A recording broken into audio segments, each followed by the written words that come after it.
Assalomu alaykum hurmatli talabalar. Bugungi mavzumiz yong'inni o'chirish vositalarining turlari. Slayddan iltimos rejalarni yozib oling.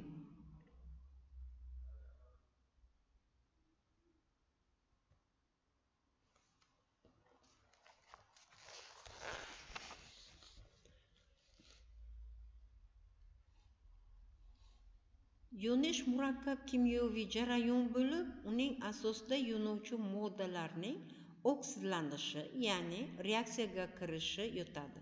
Ularni havo tarkibidagi kislorod yoki boshqa oksidlovchi moddalar bilan havo tarkibidagi kislorod va oksidlovchi moddalar bilan birikishi hisoblanadi. Yonish reaksiyasi vujudga kelishi uchun 16% kislorod yetarli, ammo kislorodning havodagi juda past konsentratsiyasi ham yonuvchi moddalarning yonishi va erishi sodir bo'lishi mumkin ekan. Havo tarkibidagi kislorod 8% dan kam bo'lganda esa yonuvchi moddalar yonishdan to'xtaydi.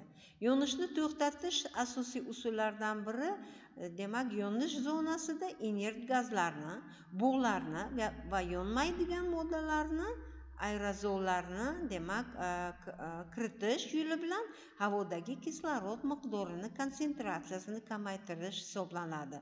Barcha yonuvchi moddalar quyidagilarga bo'linadi. Aralashuvchi, ya'ni inert gazlar, kukunlar bo'lishi mumkin va suv bug'lari hamda sovutuvchi suv, qattiq moddalar, uglerod, ikki oksidi va ko'pik.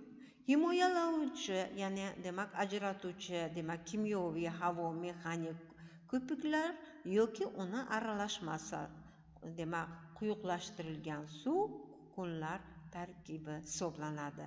Yonish reaksiyasini kimyoviy usulda to'xtatish, o'sha galoidlarni, uglevodorodlar, kukunli tarkibini ayrim xillari, galoidlangan uglerodlar, qo'shilgan suv moddalaridir.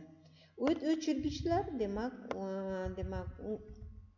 uncha katta bo'lmagan yonish o'chog'ini yoki yong'inni boshlanish davrini o'chirish uchun ham xizmat qilishi mumkin ekan.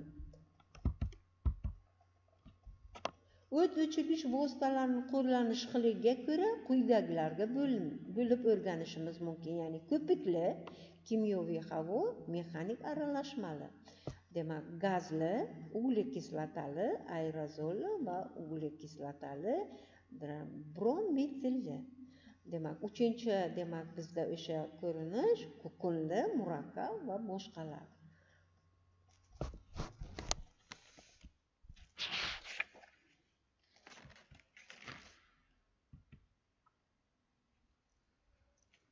OHP-10 rusumli o't o'chirgich konstruksiyasi bilan tanishib olsangiz, po'lat qobig'idan iborat va bitta tashkil topgan bo'lib, unga zaryadni ishqorli qismi 8,5 litrgacha joylashgan hisoblanadi.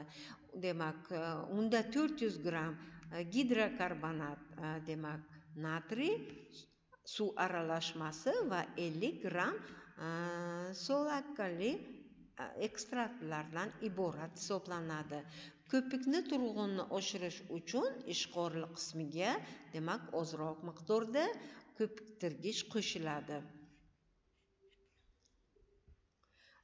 OHP-10 rusumli o't o'chirgichlarimiz turlari bilan tanishsak, albatta bunda kimyoviy havo ko'pikli o't o'chirgichlar konstruksiyasi ham xuddi OHP-10 rusumli o't o'chirgichga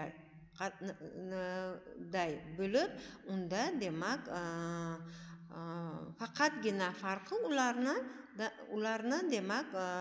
o't o'chirgichlarni saratgichlari ko'piklanuvchi moslama, ya'ni nasadka bo'lib o'rnatilgan. U kimyoviy ko'pikni havo bilan aralashtiradi va OHP-10 rusumli o't o'chirgich ishni zaryadi quyidagilardan tashkil topadi. A deb nomlasak, albatta bunda ishqolli qismi hisoblanadi.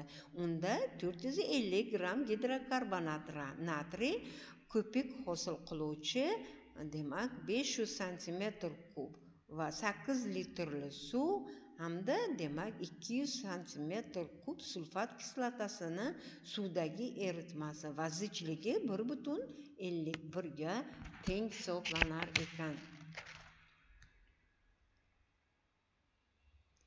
Ko'pikli o't o'chirgichlar tez alangalanuvchi va yonuvchi suyuqliklarni, yonuvchi qattiq materiallarni, ishqo'rli materiallarni, kuchlanish ostida qolgan qurilmalarni, shuningdek qimmatbaho materiallar bilan xonalardagi yong'inni o'chirish uchun mo'ljallangan hisoblanadi. Kukunli demak o't o'chirgichlarni ishchi demak zaryadi sifatida eng ko'p tarqalgan kukunli PCB3 natriy gidrokarbonati, demak aerosil va nefilinli demak konsentratlar, demak albatta u yerda mavjud. P1A esa amorfos va aerosil, Pf fosfor ammoniyli tuzlar, aerosil va talc, PS natriy karbonat grafit, demak C2 silikat MSK, demak fladon va boshqalar qo'llaniladi. Ko'p demak kukunli o't o'chirgichlarimiz ichida ishchi gazning ortiqcha bosimi ta'sirida otilib demak chiqadi uglerod 2 oksidi, azot hamda havo hisoblanar ekan. O't o'chirgichni ishga tushirish uchun demak dastaklarni oxirigacha tezda yuqorida ko'tarish zarur. Buning natijasida dastak uchi demak shtokni bosadi. Shtok demak prujinani siqib pastga demak harakatlantiradi. Klapan olti esa uni ochadi va igna gazli ballonni membranasi 5-ni teshadi. Ballonchadan gaz sifonli quvur ikki bo'yida o't o'chirgich birini qopig'ini demak o'tadi va kukunli tarkibni qo'zg'atadi, harakatga keltiradi. Shunda prujina va gaz bosimining ta'siri ostida klapan olti ya'ni bekitiladi. Dastak 11 ning keyingi ko'tarilishi davomida kukun teshikli moslama ya'ni nasatka orqali chiqarib tashlanadi. Dastakni tushirilishi kukunni uzatilishini to'xtatar ekan.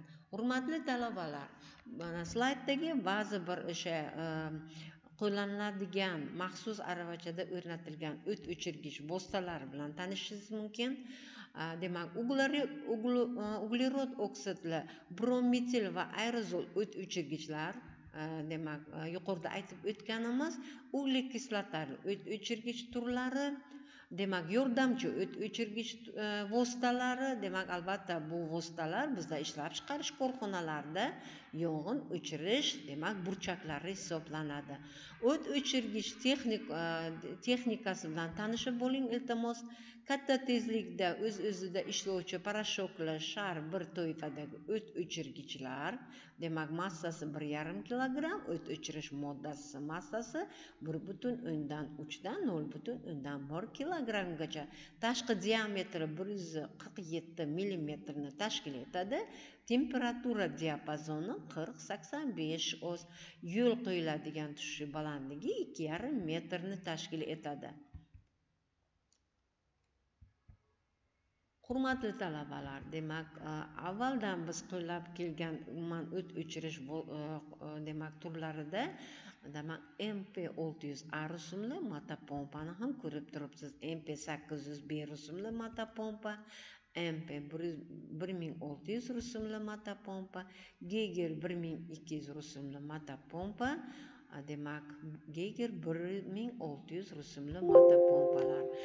Demak hurmatli talabalar, ushbu mavzu bo'yicha savollar tug'ilgan bo'lsa, iltimos o'quv uslubiy majmualardan foydalangan holda o'z demak mavzuni o'zingiz uchun mustahkamlab oling. Demak yana adabiyotlar siz uchun berilgan. Mana adabiyotlardan foydalanib ham demak ushbu mavzu bo'yicha savollarga javob topishingiz mumkin. E'tiboringiz uchun rahmat.